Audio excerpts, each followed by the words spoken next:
Today, Asheville City leaders will discuss support for Helene recovery. Part of that includes a resolution allocating $1 million from the Affordable Housing Improvement Fund. That money could be used for home repair grants, rental help, and administration expenses. They'll also consider using uncommitted community development funds to restabilize local businesses. Other bonds could be reallocated for home repair grants to low or moderate income households. And tonight you have the chance to honor the lives lost during Helene. There is a candlelight vigil at 6 at Pack Square Park in downtown Asheville. It's a chance to pay tribute and recognize the physical toll from the storm on western North Carolina. And this afternoon, family and friends will pay tribute to a firefighter who died while trying to save neighbors during the storm. Yeah, Gracie Matisse is at the live desk with the details on this final farewell. Gracie. Katie, Charles, good morning. Tony Garrison, one of the 13 in the Craigtown area who died as a result of that storm. The battalion chief died in a landslide while trying to rescue neighbors in his own community. Garrison was a volunteer member of the Guerin Creek Fire Department and a battalion chief for the Fairview Volunteer Fire Department. He was 51 years old. Garrison's nephew, Brandon Roop, also lost his life beside Garrison while assisting in that rescue. 11 members of the same family died in the Craigtown neighborhood, named for the family who lived there. Authorities say Garrison dedicated his life to the service and protection of his community. Now let's get to those details. Garrison's visitation will be held this afternoon. There will be a procession at 1:00 p.m. If you'd like to go to that and attend that procession, they're asking folks to gather at the Ingalls. That's at 225 at Charlotte Highway, starting at 12. A funeral for Garrison planned for tomorrow, but that will be private. If you'd like to make a donation, we have links to the Craig's Family GoFundMe or the North Carolina Fallen Firefighter Foundation. That's on our website, WLOS.com. That's the latest from the live desk. A western North Carolina family that suffered an unimaginable loss from Helene is now getting help and support. Now that help is coming from a town more than halfway across the nation. The Craig family lost 11 family members in landslides triggered by Helene in the Guerin Creek area of Buncombe County. Some members of the family had recently moved out west to Laurel, Montana. The family members in Montana say their hearts ache thinking of their family and community in need back in their hometown. That being our hometown of 44 and 45 years, that will always be our hometown where we were born and raised. And there was no way we were going to sit and let this happen without trying to do something. Well, the Wrights organized a benefit and silent auctions from businesses in the Laurel area who contributed to the fundraiser for the family. They raised more than $10,000. They now plan to travel back to North Carolina this week to deliver that support to their family here. Former President Donald Trump will campaign in Greensboro this evening. He visited Swannanoa yesterday to assess Helene's impact. During his visit, Trump claimed FEMA is running out of money to help victims because they're spending it on illegal migrants. They spent a lot of money on bringing illegal migrants, people that came into our country illegally, and taking them in, and all of the money they've spent, numbers that nobody can even believe. So they don't have any money for the people that live here. The money used in the aftermath is not part of FEMA's operating budget. It comes from the Disaster Relief Fund appropriated by Congress. The agency puts out status reports for the fund, and with the most recent showing a projected deficit for the fund coming as a result of the storms. Governor Roy Cooper was back in the mountains yesterday as well, touring a care station on Tunnel Road in Asheville. Yeah, he also addressed Donald Trump's visit to Swannanoa. News 13's Justin Berger asked the governor about his social media response to the former president's claims. Governor, it was 10 days ago, former President Trump said your office was blocking people and money from coming into North Carolina to help people in desperate need. You said that's a flat out lie. What do you hope that he learns today? That is a flat out lie. And what I hope he does is to approach this in wanting to make sure we help people. When you are making people believe that help is not coming, often they can turn to scam artists. FEMA Administrator Deanne Criswell backing up the governor's comments. I was talking to the governor before Helene even made landfall in Florida. about what his concerns were. We pre-positioned resources here at his request to make sure that they could go out and support these communities. They've personally been with the governor side by side, going to communities the most impacted to make sure that they have everything they need. There couldn't be anything farther from the truth.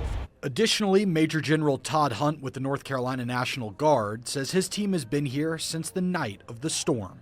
Reporting in Asheville, Justin Berger, News 13. UNC Asheville's chancellor is discussing plans for reopening the university. Dr. Kimberly Van Noort writing on Facebook, all students, staff, and faculty have been accounted for. Classes will resume online this coming Monday, the 28th. Last week, water began flowing through campus water pipes, power, internet online again. Crews still cleaning up fallen trees there. Dr. Noort saying she hopes they'll be able to have students back on campus in the next week or so to finish the fall semester soon. Once that happens, they'll evaluate which classes can resume in a hybrid format. Another update, classes at Western Carolina University resumed yesterday. That's the latest from the live desk. And now, more than 3 weeks after Helene, stretches along the Swannanoa River remain decimated in eastern Buncombe County, overwhelmed by the extent of the destruction.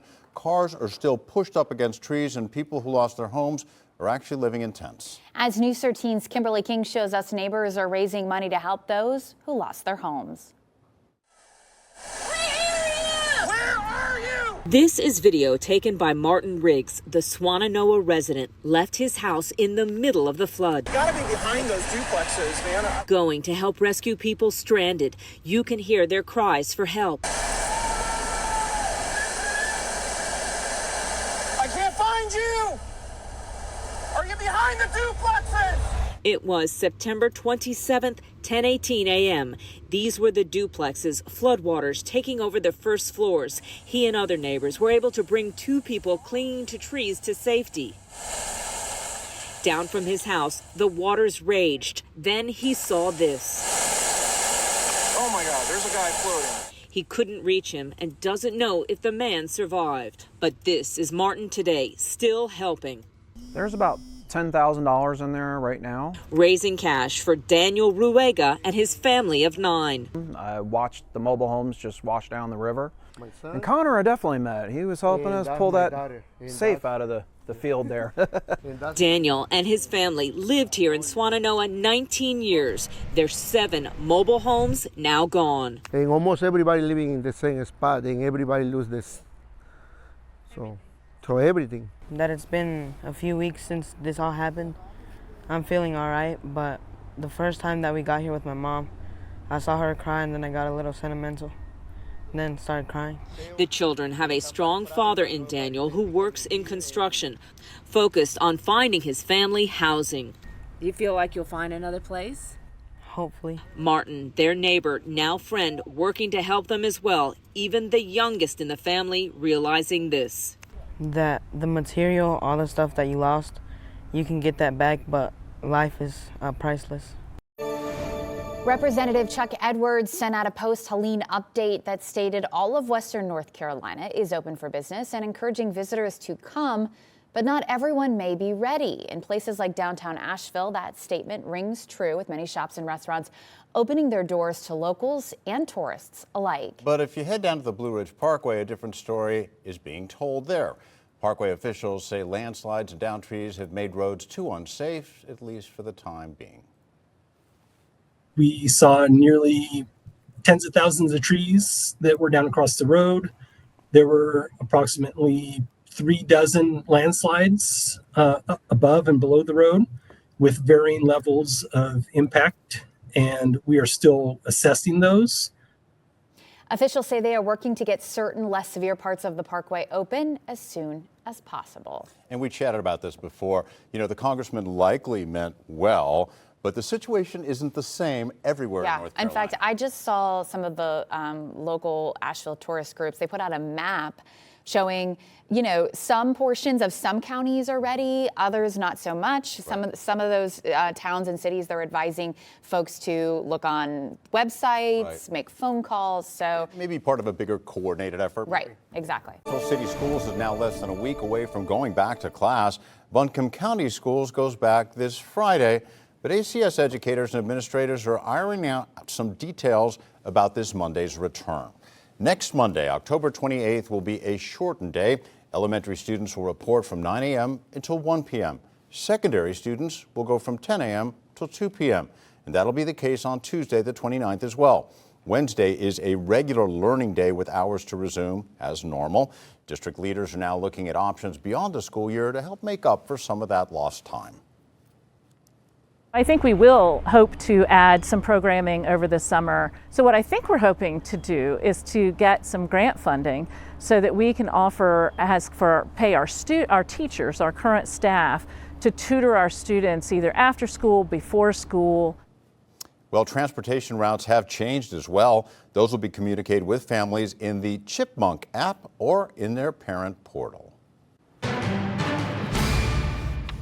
Well, from the live desk, taking you live to downtown Asheville this morning and updating you on the water situation there. Good news, nearly 95% of the city's water customers have water in their homes. It's the process to make it safe to drink that remains a problem. Repairs have restored water to the Eastmore neighborhood and Bee Tree area.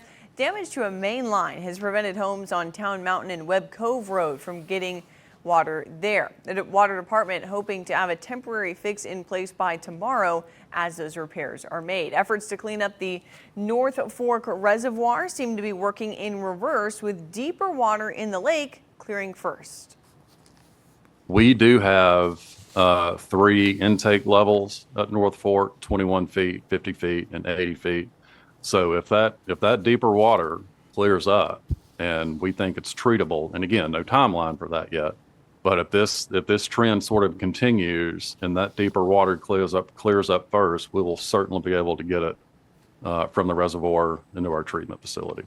Well, the city plans a second in-lake treatment in about a week. A boil water notice remains in place for customers except in Weaverville.